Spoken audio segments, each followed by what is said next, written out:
Ako po si Dina, isang ordinaryong mamamayan na naninirahan dito sa Japan. Sir, quick question lang po tungkol sa EDCA sites.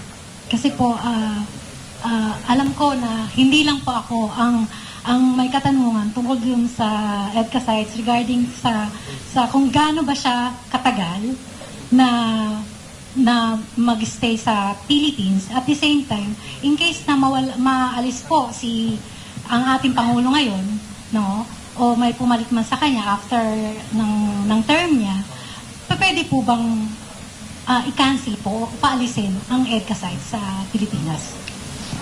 Yung difference ng EDCA, yung Enhanced Defense Cooperation Agreement of 2014, and the difference between EDCA and the 1947 Military Bases Agreement.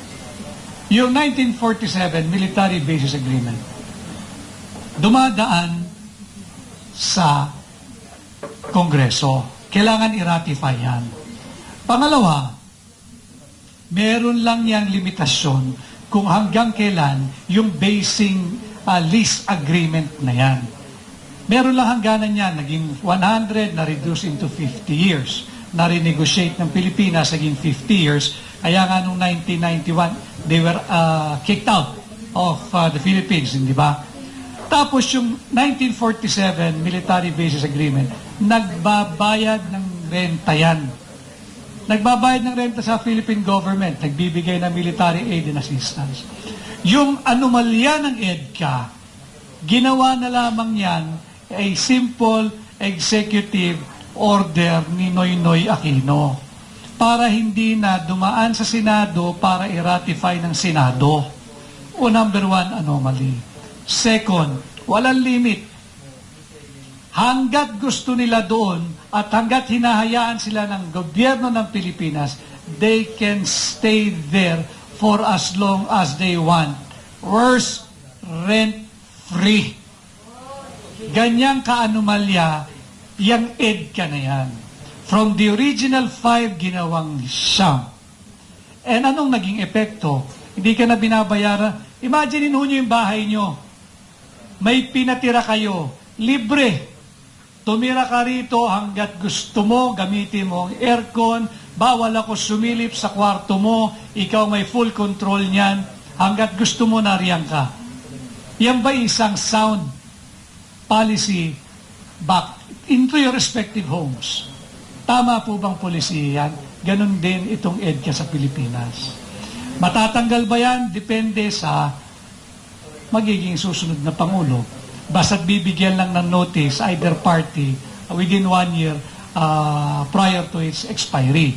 Pwedeng i-terminate yan. But for as long as ang magiging leader ng bansa natin are in the mold of the late Benigno Aquino, Noynoy, and the current president, mananatili ang EDCA sa Pilipinas. But ang pinakamalala pa riyan, wala naman silang interest dun sa region na yun eh.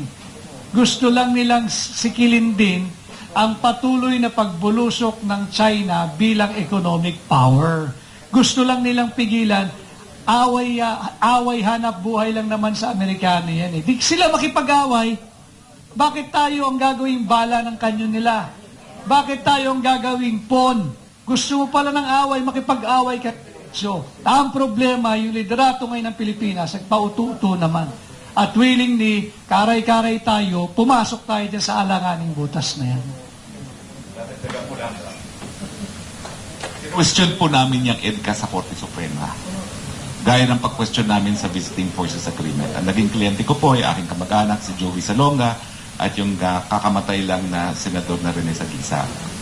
Nung sinabi namin na ang saligang batas ay hindi na po pinapayagan ng mga base militar at mga kasundaluhang mga dayuhan sa Pilipinas na walang tratado na kinikilala ng kabilang panig ng tratado, ibig sabihin dadaan sa Senado, ang sabi namin, yung EDCA na yan, at kinumpira pa namin ang lengguwahe ng EDCA doon sa Military Bases Agreement, kaparehong-pareho, ay isang basing agreement na hindi sang-ayon sa isang tratado na therefore labag sa ating saligang batas. Bukod pa dyan, ang sabi namin, Siyempre, dahil wala naman pong period kung ganong katagal nila gagamitin ang ating mga military bases, mas malala pa nga kasi permanent basing yan. Walang fixed term. In fact, kung hindi natin po ititigil ang EDCA ngayon, it is deemed automatically renewed year to year unless magbigay tayo ng notice of 1 year advance notice for its termination. Pero sabi ng Korte Suprema, meron tratado dyan. Ang tratado ay yung Mutual Defense Treaty na Circulo 1952 pa. Sabi ko, paano nangyari yun na nakabase siya sa tratado? Samantalang ang 1987 Constitution, nagkaroon lang ng visa ng 1987. So kapag sinabi na dapat may tratado, dapat yan tratado na ipinasok matapos ang pagiging epektibo ng 1987 Constitution. At paano magiging basihan ang 1950s na tratado? Pangalawa, ang sabi ng Korte Suprema, haka-haka mo lang yan na permanente ang mga EDCA na yan. Kasi kakapirmal pa lang ni Noynoy Aquino noon. Pero ngayon, 10 taon na. Yung 5 base militar na ginagamit nila mula nung 10 taon, ginagamit pa rin nila ngayon. So ngayon po, babalik kami sa Korte Suprema dahil sasabihin namin na pruwebahan na namin sa loob ng 10 taon na naging bahagi tayo ng EDCA, hindi po umalis ang base militar ng mga Amerikano and therefore it is permanent basing na pinagbabawal po ng saligang batas. Meron naman po tayong legal na remedyo. Well, siguro po pag ako'y nakahinga-hinga dito sa mga maisog na ito, isasalang din po natin yung petisyon na yan sa Korte Suprema.